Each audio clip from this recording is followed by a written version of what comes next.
মাধ্যমিক টেস্ট অর্থাৎ ক্লাস 10-এর টেস্টের জীবনবিজ্ঞান সাজেশন আজকের এই ভিডিওতে সম্পূর্ণ দেখাবো। প্রথম থেকে শেষ অবধি ভিডিওটা স্কিপ না করে দেখবে। যাদের এই ভিডিওটি ভালো লাগবে অবশ্যই একটি লাইক করবে।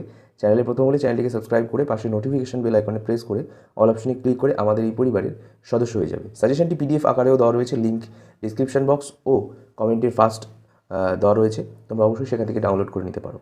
টেস্ট এক্সামের জন্য লাইফ সায়েন্সে মাধ্যমিকের দীর্ঘ 5 মানের প্রশ্ন 2+3 বা 3+2 আকারে আসে। সেখানে প্রথম চ্যাপ্টার হচ্ছে জীবজগতে নিয়ন্ত্রণ ও সমন্বয়। এখানে এমসিকিউ, এসিকিউ, শূন্যস্থান পূরণ, স্তম্ভ এই জাতীয় 1 মানের প্রশ্ন আসবে। জীবনের প্রবাহমানতা প্রথম চ্যাপ্টার, সেকেন্ড চ্যাপ্টার, সেখান থেকে প্রশ্ন আসে পরাগযোগ কাকে বলে, স্বপরাগযোগ ও ঈদের পরাগযোগের সুবিধা অসুবিধা লেখো। 5 নম্বরের প্রশ্ন, সাইটোকাইনেসিস কাকে বলে, উদ্ভিদ ও প্রাণী কোষে সাইটোকাইনেসিস বর্ণনা করো। ডিএনএ এর রাসায়নিক উপাদানগুলি উল্লেখ করো। নিষেক কাকে বলে, সপুষ্পক উদ্ভিদের নিষেক পদ্ধতি, নতুন উদ্ভিদ গঠন সম্পর্কে আলোচনা বা সংক্ষেপে আলোচনা করো। মাইটোসিস কাকে বলে, মাইটোসিস কোষ বিভাজনে প্রোফেজ মেটাফেজ দশার বৈশিষ্ট্য লেখো। মাইটোসিস কোষ বিভাজনের অ্যানাফেজ ও টেলোফেজ দশার বৈশিষ্ট্য লেখো। ডিএনএ এর ভৌত সংগঠন সংক্ষেপে আলোচনা করো। মিওসিস কোষ বিভাজন কাকে বলে, এটি কোথায় সম্পন্ন হয়, এর তাৎপর্য উল্লেখ করো। বংশগতি এবং কয়েকটি সাধারণ জিনগত রোগ থেকে যে প্রশ্নগুলি আসে 3টি। থ্যালাসেমিয়া আক্রান্ত কোনো শিশুর দেহে কী কী লক্ষণ প্রকাশিত হয়, সেই ক্ষেত্রে জেনেটিক কাউন্সেলিংয়ের সময় কী পরামর্শ দেওয়া হয়। মেন্ডেলের এক সংকর পরীক্ষাটি চেকার বোর্ডের সাহায্যে ব্যাখ্যা করো এবং মেন্ডেলের সফলতার কারণ কী। মেন্ডেলবাদ বা মেন্ডেলিজম কী, মেন্ডেলের বংশগতি সূত্র দুটি বিবৃত করো। অভিব্যক্তি অভিযোজন এই অধ্যায় থেকে প্রথম প্রশ্ন, ল্যামার্কের অভিব্যক্তি সংক্রান্ত তত্ত্বের প্রতিপাদ্যের প্রধান দুটি বিষয় বর্ণনা করো। হৃৎপিণ্ডের তুলনামূলক অঙ্গ সংস্থান কীভাবে অভিব্যক্তি মতবাদের সপক্ষে প্রমাণ হিসাবে কাজ করে। বিবর্তনের সাপেক্ষে ঘোড়ার জীবস্বের গুরুত্ব সংক্ষেপে বর্ণনা করো।